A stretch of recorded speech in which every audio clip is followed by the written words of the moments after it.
என்ன ராவா குடிக்கிறேன்னு பாத்தியா? மிலிட்டரியில இருந்தப்போ ஒரு ஃபுல் பாட்டில் ரம்ம ஏக் தம்மில் அடிப்பண்டா. முதல் தடவை ஹார்ட் அட்டாக் வந்தப்ப டாக்டர் இருப்போம், குடிக்காதரா, குடிச்சு நான் செத்து போயிருவேன்னு சொன்னேன். அப்ப தூக்கி உள்ள போறேன்.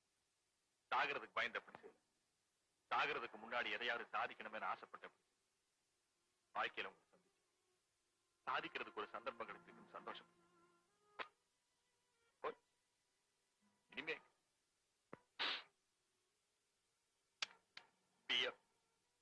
கிராஜுவேட் இதெல்லாம் நான் செத்து போயிட்டு என்ன புதைக்கிறதுக்கான செலவுக்கு இல்லை.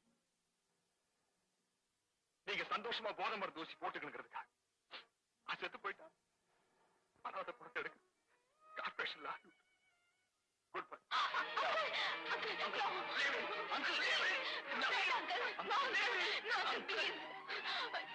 எங்களுக்காக நீங்க சாவேண்டா ப்ளீஸ் அங்கிள். நாங்க போதை ஊசி போட்டு கூடாது, எந்த தப்பும் பண்ணக்கூடாது, அவ்வளவுதானே? அவ்வளவுதானே?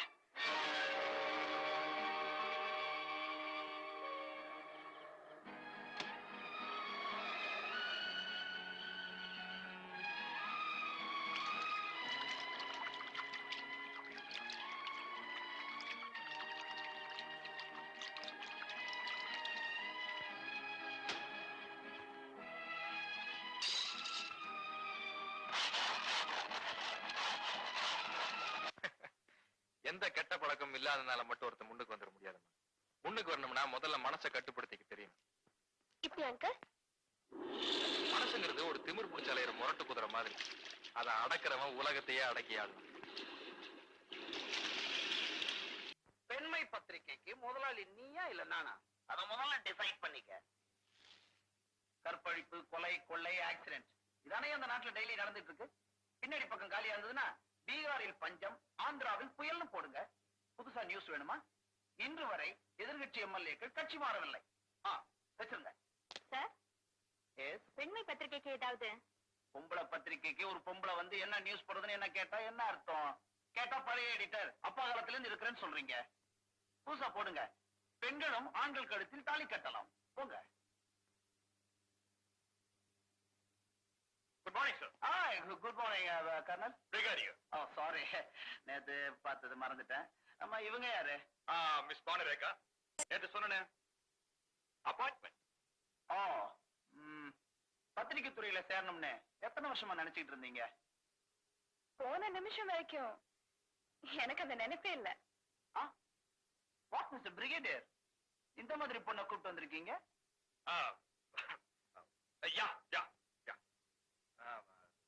பாட புஸ்தகங்களை தவிர மத்த எல்லா புஸ்தகங்களையும் தவறாம படிக்கிற பழக்கம், தெருவையே வெறிச்சு வேடிக்கை பார்த்துக்கிட்டு இருக்கிற பழக்கம், கேரக்டர் ஸ்டடி பண்ண முடியும், சுதந்திரமான சிந்தனை, யாருக்காகவும் தன்னுடைய ஒரிஜினாலிட்டியை விட்டு கொடுக்காத தன்மை, எல்லா ஆங்கில பத்திரிகைகளையும் தவறாம படிக்கிற பழக்கம். ஏன் சார், இதை விட ஒரு தமிழ் பத்திரிகைக்கு ஆசிரியரா இருக்கிறதுக்கு வேற என்ன சார் தகுதி வேணும்? அவனை ஏன் சார் ஒரு ஆளை பார்த்த உடனே கமெண்ட் அடிக்க முடியும்? அங்கிள், என்ன பத்தி இவ்வளவு தூரம் ஸ்டடி பண்ணிருக்கீங்களா? அது மட்டும் இல்லாம கமிஷனரோட பொண்ணு. நம்ம ஃப்ரெண்ட் நரேந்திரனுடைய டாக்டரா? ஒரு சின்ன டெஸ்ட், என்ன நீ கமெண்ட் பண்ணு. இஃப் யூ டோன்ட் மைண்ட் கொஞ்சம் எந்திரிக்க முடியுமா? நின்னதான் கொஞ்சம் முடியுமா? என்ன கொஞ்சம் குதர்க்கமா எடுத்துக்கிற சுபாவமா? 18வது நூற்றாண்டு கடுக்க, 20வது நூற்றாண்டு கூலிங் கிளாஸ், கோகோ டிரெஸ், செக்ஸி செயின், படிக்கிறது விவேகானந்தர் தத்துவம், பத்திரிகையில போடுறது சில்க் ஸ்மிதா கவர்ச்சி படம். On the whole, you're an old wine in a new bottle. வித்தியாசமான ரசனை, விவகாரமான சிந்தனை. That's you. You are appointed.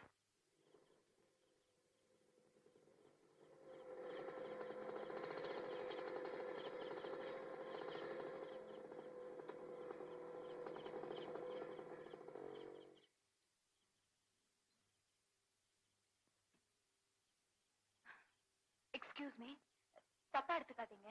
நான் பெண்மை பத்திரிகையோட துணை ஆசிரியர். எனக்கா ஒரு 5 நிமிஷம் ஒதுக்க முடியுமா?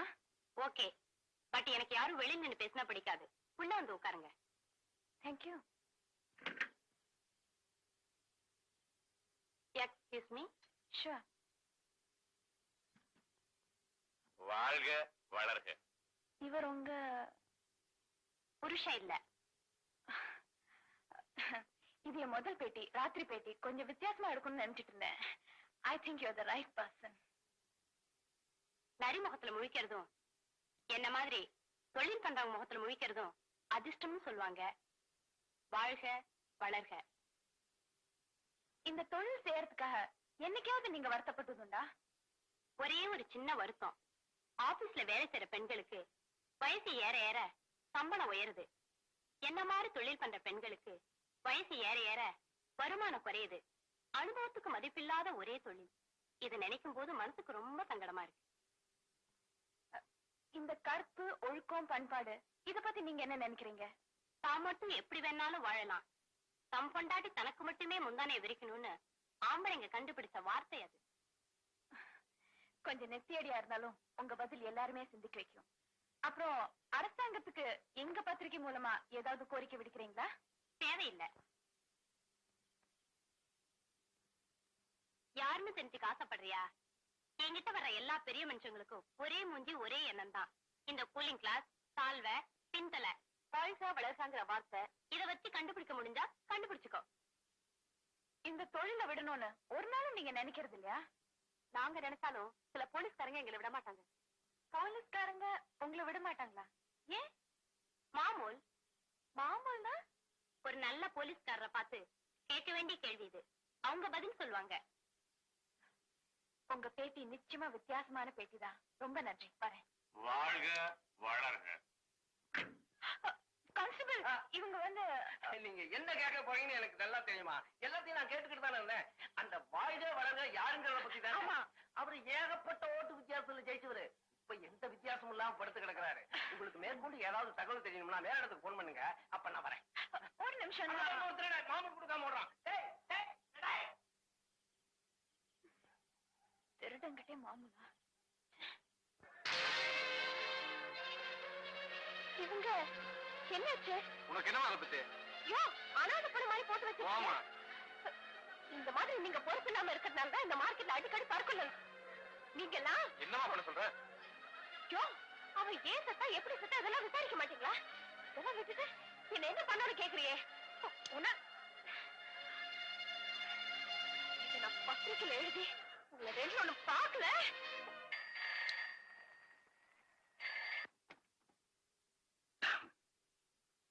ஹலோ, பெண்கள் பத்திரிகையோட துணை ஆசிரியர். ஒரு சின்ன பேட்டி, ஒரே ஒரு கேள்வி. உங்க பதில் தேவை. What nonsense? ராத்திரி 12 மணிக்கு மேல போலீஸ் கமிஷனர் எழுப்பி பேட்டியா கேக்குற? யார் நீ? இது ரொம்ப முக்கியமான விஷயம். ராத்திரியில நடக்கிற குற்றங்களுக்கு சில போலீஸ்காரங்களும் உடந்தேன்னு சில பேர் பேட்டி கொடுத்திருக்காங்க. இத பத்தி நீங்க என்ன சொல்றீங்க மிஸ்டர் கமிஷனர்? யார் சொன்னது? ஏற்கனவே உங்களை பத்தி உங்க வயசுக்கு நல்ல அபிப்பிராயம் இல்ல. நடுராத்திரியில இப்படி கத்துனா அவங்க என்ன நினைப்பாங்க?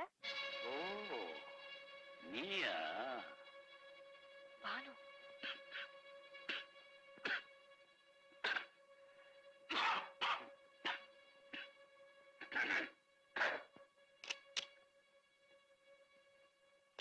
ஹலோ பானு. மம்மி, மம்மி, நீங்களா? நல்லா இருக்கியா? அப்படி என்னடி இந்த நேரம் கெட்ட நேரத்துல? எனக்கு இனிமேதான் நேரமே ஆரம்பம். நான் பத்திரிக்கையில சேர்ந்திருக்கேன். அப்படியா? ரொம்ப சந்தோஷமா. ஆமா, அப்படி என்னடி கேள்வி கேட்ட உங்க அப்பாவை அப்படியே வேர்த்து விறுவிறுத்து போயிட்டாரு? உங்க பொண்ணாச்சே, always success.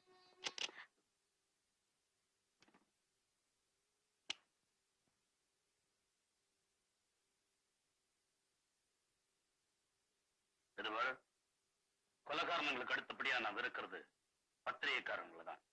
No answer for your filthy questions. அதுக்குள்ள பொண்ணோட கொஞ்சல பொண்ணு பத்திரிகைக்காரி ஆயிட்டான்னு ரொம்ப பெருமை போல இருக்கு. அவ எதுக்குமே லாய்க்கு இல்லாதவன் சொன்னீங்களே.